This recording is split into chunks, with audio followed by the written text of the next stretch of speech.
네, 여러분 안녕하세요. 더프입니다. 오늘은 어바웃 바이크 두 번째 시간입니다. 자전거 입문자와 초심자 여러분들이 가볍게 시청하실 수 있는 그런 유익한 영상들을 몇 주 전부터 기획해서 올리곤 했었습니다. 오늘은 그 두 번째 시간이죠. 오늘 알아볼 주제는 자전거의 소재입니다. 소재, 이 말은 무슨 뜻이냐면 자전거는 어떤 물질들로 만들어지고 그 물질과 재료에 따른 차이가 뭐냐에 대해서 알아볼 건데요. 자전거를 새로 구입하시거나 기존에 타던 자전거를 업그레이드 하실 생각이 있으신 분들이라면 분명 유익하고 재밌을 겁니다. 지금부터 집중하고 따라오세요. 문과생이 영상이므로 오류가 있을 수 있습니다. 반드시 가벼운 마음가짐으로 시청해 주시기 바랍니다. 자, 첫 번째 소재, 강철입니다. 그냥 우리가 흔히 강철이라고 얘기도 하고 하이텐슬 스틸, 고장력 강이라고도 불리는 소재인데요.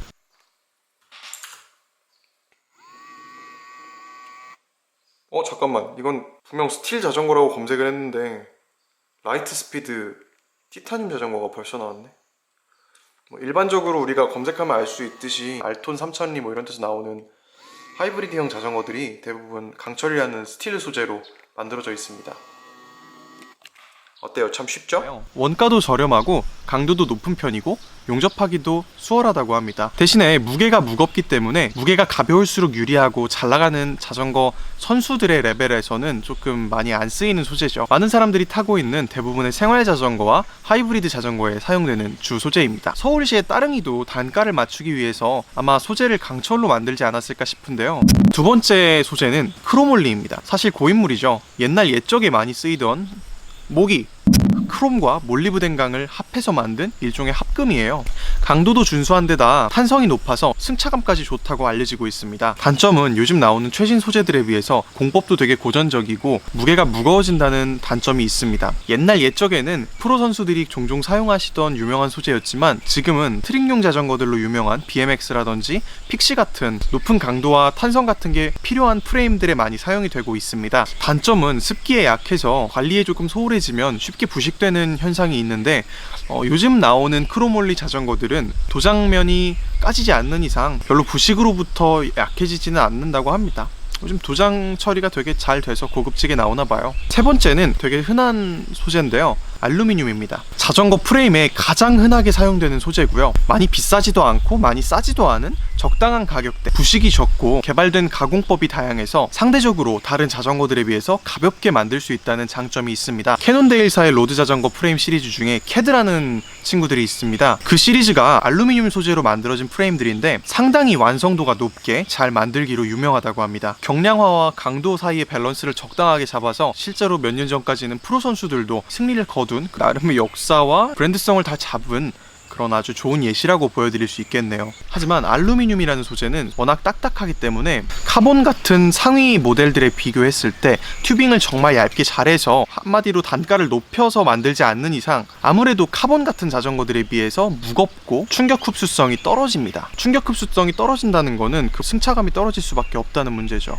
하지만 딱딱한 만큼 힘 전달력이 좋아서 경륜 자전거 같은 시장에서는 선수들도 연습용으로 많이 애용을 한다고 합니다. 자, 네 번째로는 카본입니다. 영어로는 카본 파이버, 탄소 섬유인데요. 선수들뿐만 아니라 많은 매니아들한테 많이 애용을 받고 있는 그런 소재예요.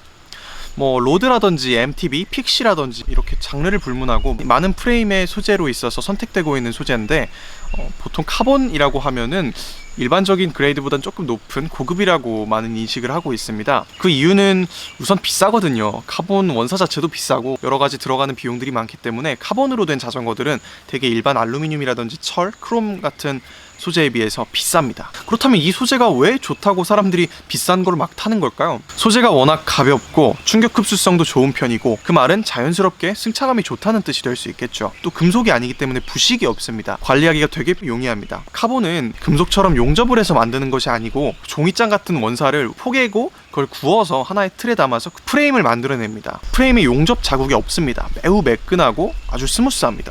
지금 보시는 화면처럼 얘는 카본이고요. 얘는 알루미늄이에요. 여기와 여기 이렇게 매끄럽게 이어지죠. 알루미늄 소재의 경우 여기 이렇게 용접을 한 자국이 보여요. 용접 자국이라고 하는데 트리플 버티드 공법이고 개발이 돼가지고 그런 거 쓰면은 용접 자국이 안 보이고 이런 얘기가 많지만 그럼에도 카본처럼 깔끔하게 만들 수 있는 거는 없는 것 같아요. 여기 보시면은 이렇게 용접된 자국들이 보이시죠? 선명하게. 네, 이런 게 조금 외적으로 봤을 때 단점으로 작용할 수 있지 않나 싶어요. 이것도 카본이에요.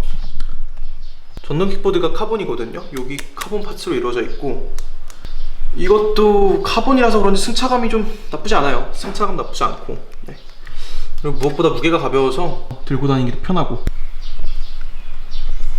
요즘은 클리슈즈도 카본입니다.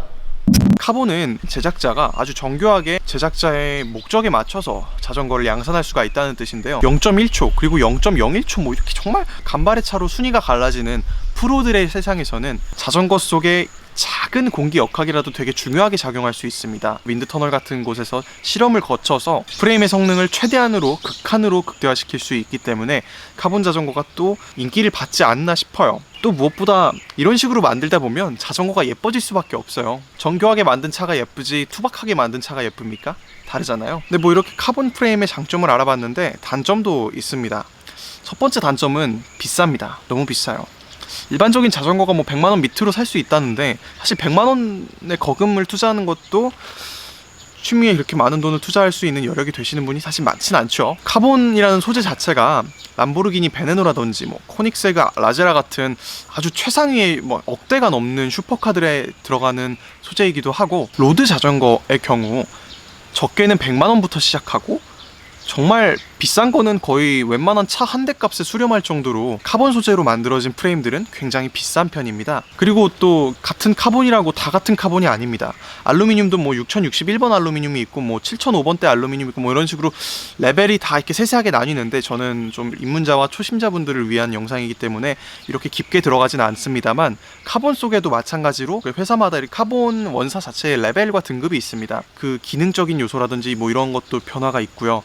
가격 또한 천차만별로 갈라지는 편이기 때문에 그냥 카본이라는 소재를 한마디로 정의하자면 너무 좋고 예쁜데 비싸요. 그러니까 결론은 우리의 통장 잔고를 털어가는 아주 나쁜 새끼라고 아주 나쁜 놈이라고 보시면 될 거예요. 자, 마지막입니다. 여러분 여기까지 영상 보시느라 고생 많으셨는데 이제 마지막이니까 조금만 더 집중해서 따라오세요. 마지막 소재는 티타늄입니다. 초고급 소재라고 볼 수 있어요.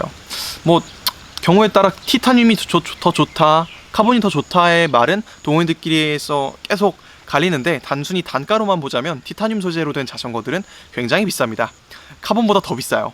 뭐 카본이 더 비싼 경우도 있는데 티타늄이라는 소재 자체가 비싸요. 강성과 내성 면에서 최고의 등급을 자랑하는 소재죠. 과연 튼튼하기만 하다고 매력이 있을까요? 자전거의 세계에서는 가볍기까지 해야 완벽한 매력을 찾을 수 있죠. 강성 대비 가장 가벼운 무게를 자랑하는 소재죠. 그리고 또 티타늄은 우리가 일반적으로 알고 있는 메리다, 비앙키, 트랙 이런 자전거 회사에서 만들진 않아요. 그런 자전거 회사들은 대부분 공장에서 찍어내는 양산을 해서 수익을 창출하는 구조가 되어 있기 때문에 가공 방식이 까다로워서 수제작으로 많이 넘어가야 된다는 거예요. 그 말은 대량 생산을 하는 큰 자전거 업체에서는 어울리지 않는다는 얘기죠. 그것은 결국 가격 경쟁에서 떨어진다는 얘기고, 한 땀 한 땀 이태리 장인 정신으로 만들어진 자전거들이 아마 이 티타늄이라는 소재를 많이 선택하지 않나 싶어요. 그래서 특수하게 수제로 하는 업체들에서 많이 다뤄지고 있는 소재이고요. 되게 유명한 티타늄 전문 제조 회사들이 따로 있습니다. 이럴 정도로 일반적인 소재는 아니지만 가끔 전철 타면은 좀 돈 많아 보이는 어르신들이